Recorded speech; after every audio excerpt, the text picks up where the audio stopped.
श्री गणेशाय नमः। कार्तिक महात्म्य 18वां अध्याय।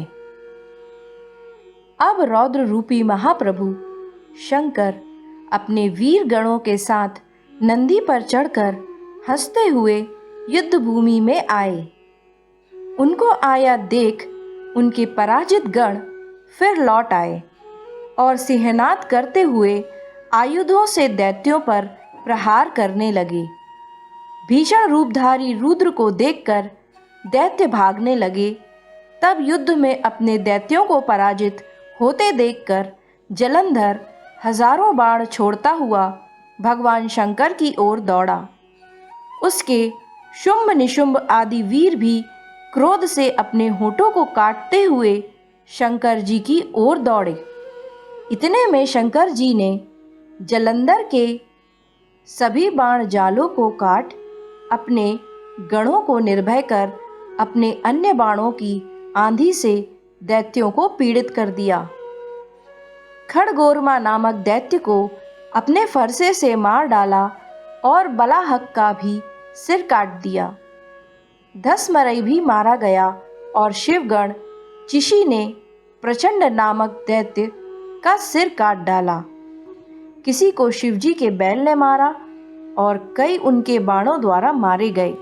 यह देखकर जलंधर अपने शुंभ निशुंभ आदि दैत्यों को भी धिक्कारने लगा और भयभीतों को धैर्य देने लगा, पर किसी प्रकार भी वह मस्त दैत्य दोबारा युद्ध भूमि में जाने को तैयार न हुए।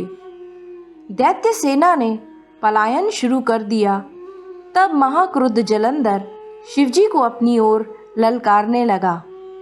साथ ही उसने 70 बाण मार शिवजी को दग्ध कर दिया तथा और भी बहुत से बाणों का प्रहार किया। शिवजी उसके बाणों को काटते रहे, यहाँ तक कि उन्होंने जलंधर की ध्वजा क्षेत्र और धनुष को भी काट दिया। फिर 7 बाण मारकर उसके शरीर में आघात पहुंचाया।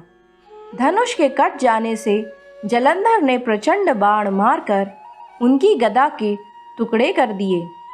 तब उसने समझा कि शिव मुझसे बलवान है, अतः उसने गंधर्वी माया उत्पन्न कर दी। अनेक गंधर्व अप्सराओं के गण पैदा हो गए। बीणा और मृदंग आदि बाजों के साथ नृत्य व गान होने लगा। इसमें अपने गणों सहित रुद्र भी मोहित हो गए। उन्होंने युद्ध बंद कर दिया। फिर तो काम से मोहित हो जलंधर जल्दी से त्रिनेत्र भगवान शंकर का रूप धारण करके वृषभ पर बैठ पार्वती के पास जा पहुंचा। उधर जब पार्वती ने अपने पति को आते देखा तो अपनी सखियों का साथ छोड़ दिया और आगे आई।